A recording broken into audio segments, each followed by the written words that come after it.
శనార్థి ఇవాళ మంచి మంచి ముచ్చట్లయితే పట్టుకొచ్చినాయి. ఇక షురు చేద్దాం పాన్రి. ముందుగా అయితే హెడ్లైన్స్. కొత్తగా మాదిగ బిర్యానీ తింటారా అందరూ పోయి, హిట్ రాగానే ఎక్కింది పొగరు, ఇక డెలివరీ బాయ్లు దించుతారు. జయించలేకపోయింది సావు, ఇక బ్రతికిండు సూడు. బొద్దింకల భారత్, ఇక కొడతారంట హిట్. తెలంగాణ ఆర్టీసీ బస్సులో గొడవలు, తమిళనాడులో అన్ని ఏసీ బస్సులు. ఈ మధ్య కాలంలో ఓ హోటల్ పేరైతే బాగా సోషల్ మీడియాలో వైరల్ అవుతుంది. గదే మాదిగ బిర్యానీ హౌస్ అంట. ఇక కులం పేరు పెట్టుకొని ఈ బిర్యానీ హౌస్ ని తెగ ఫేమస్ చేస్తుండు ఓ తమ్ముడు. ఎందుకంటే గతంలో కొన్ని హోటల్స్ పేరు పెట్టుకొని వాళ్ళ కులాల పేరు పెట్టుకొని హల్చల్ చేసిరు కదా, వాళ్ళ బ్రాండ్ ఇమేజ్ ని ఎట్లా నిలుపుకున్నారో గీన కూడా గట్నే నిలుపుకోనికి మంచి ప్రయత్నం చేసిండు అన్నట్టు. ఉదాహరణకు రెడ్డి గారి బిర్యానీ, నాయుడు గారి హోటలు, బ్రాహ్మణ మెస్సు, ఆర్యవైశ్య భోజనశాల గిట్ల గతంలో పేర్లు పెట్టుకొని వాళ్ళ కులాలను ఎట్లా బ్రాండ్ ఇమేజ్ తెచ్చుకున్నారో గట్లనే అదే రీతిగా ఎస్సీ అంటే ఎంత తక్కువ కులంగా చూస్తారో ఈ సమాజంలో అందరికీ ఎరికేనాయే. కానీ అట్లా తక్కువ చూడొద్దు అని చెప్పేసి మన బ్రాండ్ కూడా మంచిగా నిలబెట్టాలని చెప్పి మాదిగ బిర్యానీ హౌస్ అని పెట్టిండు ఓ తమ్ముడు. ఇప్పుడు ఈ విషయం పైన చాలా మంది నెట్టింట ట్రోల్స్ చేస్తున్నారు. ఒక రకంగా చూస్తే తన కులాన్ని మాత్రం ఖచ్చితంగా గట్టిగా నిలబెడతా అని కంకణం కట్టుకుండా తమ్ముడు. ఇప్పుడు బిర్యానీ హౌస్కి మరి మాదిగలే పోతారా, అన్ని కులాలకు సంబంధించిన వాళ్ళు పోతారా అర్థం కాని పరిస్థితి. ఇప్పుడు కులాల మతాలతోని కొట్టుకొని వస్తుంటే ఈ తమ్ముడు ఇంకో వింత పెట్టిండు. భూమి మీద నూకలుంటే భూకంపం వచ్చినా కూడా ఎవ్వరు ఆపలేరు. ఎందుకంటే వెనిజులాలో మొన్న భూకంపం వచ్చింది కదా, అక్కడ కొంతమంది అయితే జీవిడ్చిరు. అటెనక కూలిపోయిన శిథిలాలను సాపి చేస్తుండగా దాదాపుగా 72 గంటల తరువాత ఒక 21 ఏళ్ల యువకుడు బయట పడ్డాడు. నిజంగా ఇది అద్భుతమని చెప్పచ్చు.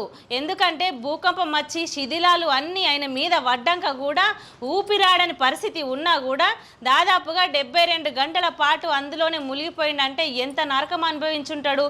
అయినా కూడా ఊపిరి బిగించుకొని గైన ఎంత నరకం అనుభవించుంటాడో అస్సలు ఊహించలేం కదా. ఎందుకంటే భూకంపం వచ్చిన తర్వాత దాదాపుగా 1500 మంది ప్రాణాలు విడిచిర్రు. అది కూడా గంత ఇబ్బందిలో కూడా బతికిండంటే భూమి మీద నూకలు ఉన్నట్టే కదా. ఈ విషయం తెలిసిన వాళ్ళందరూ కూడా చాలా మంది ఇది ఒక అద్భుతం అని మాట్లాడుతున్నారు. బీజేపీ జాతీయ అధ్యక్షుడు నితిన్ నబీబ్ ఓ కార్యక్రమంలో సీజేపీ పార్టీని బాగానే వెటకారంగా మాట్లాడిండు. మొన్నటిదాకా బీజేపీ మీద పడ్డారు కదా సీజేపీ పార్టీ వాళ్ళు, ఇప్పుడు ఆ పార్టీ మీద పడ్డాడు నితిన్ నబీబ్. అసలు ముచ్చట ఏంటంటే ఎన్ని పార్టీలు పుట్టినా ఎన్ని వైరస్లు బొద్దింకలు వచ్చినా కానీ మా పార్టీని ఏమి చేయలేవని ఎటకారంగా మాట్లాడిండు. ఎన్ని పార్టీలు పుట్టినా ఎన్ని వైరస్లు వచ్చినా ఎన్ని బొద్దింకలు వచ్చినా కానీ మా పార్టీని ఏమి చెయ్యలేరని ఎటకారంగా మాట్లాడుకొచ్చిండు. దేశాన్ని విభజించాలనుకునే భాగంలో ఇదొక ముఠా అని గట్టిగానే పేర్కొన్నాడు. అసలు ముచ్చట ఏంటంటే ఇలాంటి విచ్ఛిన్న శక్తులను ఓడించే సత్తా ఒక్క బీజేపీకే ఉంది అని గట్టిగా కౌంటర్ ఇచ్చిండు. తమిళనాడు సీఎంని చూస్తుంటే రోజు రోజుకి ఏమన్నా క్రేజ్ పెరుగుతుందా? ఎందుకంటే పథకాలతోని మంచిగానే ముందుకు తీసుకెళ్ళిపోతున్నాడు. ఒక లెక్కన ఫ్రీ కాదు, మొత్తం ఫ్రీ వేస్తలేడు, మినిమం ఛార్జెస్ పెడుతున్నట్టు. ఎందుకంటే భారతదేశంలో ప్రతి ఒక్కరు ఎక్కడికి వెళ్ళాలన్నా ఎక్కడికి పోవాలన్నా ప్రయాణం అనేది చేయాల్సిందే. కాబట్టి అక్కడున్న ప్రయాణికులందరికీ మినిమం ఛార్జెస్తోని ఏసీ బస్సులు అయితే పెట్టిండన్నట్టు. అది కూడా అస్సలు నార్మల్ బస్సులే లేవన్నట్టు, మొత్తం ఏసీ బస్సులే పెట్టిండు. అంటే ఈ లెక్కన మధ్యతరగతి చిన్న తరగతి అందరూ కూడా ఒకే రేంజ్లో పోవాలన్నట్టు, అందరూ సమానమని ఈ రకంగా చెప్తున్నాడు ఆయనే. ఇక మన తాన ముచ్చట అయితే ఇక చెప్పనక్కర్లేదు, రోజు చూస్తున్న ముచ్చటనే. ఎంతసేపు కొట్టుకున్నడికే సరిపోతారు ఇక సీట్లు దొరుకుతలేవని. అటు మొగోళ్ళకి ఇటు ఆడోళ్ళకి కలిపి ఇద్దరికి పెద్ద వారే జరుగుతుంది మన ప్రీ బస్సులల్లా. కొందరికి నెత్తికెక్కిన పొగరు ఎట్లా దారుణాలకు దారితీస్తుందో చూపిస్తున్న హైదరాబాద్లో ఒక అన్యాయమైన ముచ్చట వెలుగులోకి వచ్చింది. మొన్ననే రాజు వెడ్స్ రాంబాయి సినిమాతో హీరోగా ఎంట్రీ ఇచ్చి మంచి పేరు తెచ్చుకున్న అఖిల్ రాజు గుర్తున్నాడు కదా. ఈ హీరో ఇప్పుడు రియల్ లైఫ్లో విలన్ లెక్క మారిపోయిండు. ఒక డెలివరీ బాయ్ మీద దారుణంగా దాడి చేసిండు. అసలు ముచ్చట ఏంటంటే గీ అఖిల్ రాజు ఆన్లైన్లో ఏదో ఫుడ్ ఆర్డర్ పెట్టుకున్నాడంట. పాపం డెలివరీ బాయ్ పొరపాటున వేరే ఆర్డర్ పట్టుకొచ్చిండు.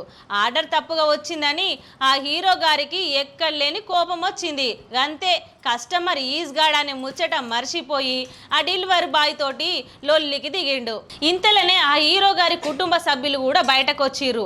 ఆ డెలివరీ బాయ్ చెప్తున్న మాటలు వినకుండా హీరో తల్లి అతని ముఖం మీద ఉమ్ము వేసి ఘోరంగా అవమానించిందంట. సదరు డెలివరీ బాయ్ బయటపడి మెట్ల మీదకెంచి కిందికి పోతుంటే హీరో అఖిల్ రాజు అతన్ని కొట్టడానికి కుక్క లెక్క మీదికి దూకిండంట. గింతే ఆ డెలివరీ బాయ్ ఇదంతా తన ఫోన్లో రికార్డ్ చేయబట్టే గీ హీరో గారి భాగవతం అంతా సోషల్ మీడియాలో వైరల్ అవుతుంది. సినిమాలల్లా పెద్ద పెద్ద నీతులు చెప్పినోళ్ళు బయట కష్టపడి బతికేటోళ్ళ మీద గింత అహంకారం చూపిస్తారా అంటూ నెటిజన్లు అఖిల్ రాజు పైన మస్తుగానే ఉమ్మేస్తున్నారు. ఇలాంటి వాళ్లకు గట్టిగానే బుద్ధి చెప్పాలని జనాలు కూడా కోరుకుంటున్నారు. గివి ఇయాల్టి ముచ్చట్లు. మళ్ళీ నీ ముచ్చట్లతో మళ్ళీ కలుస్తా.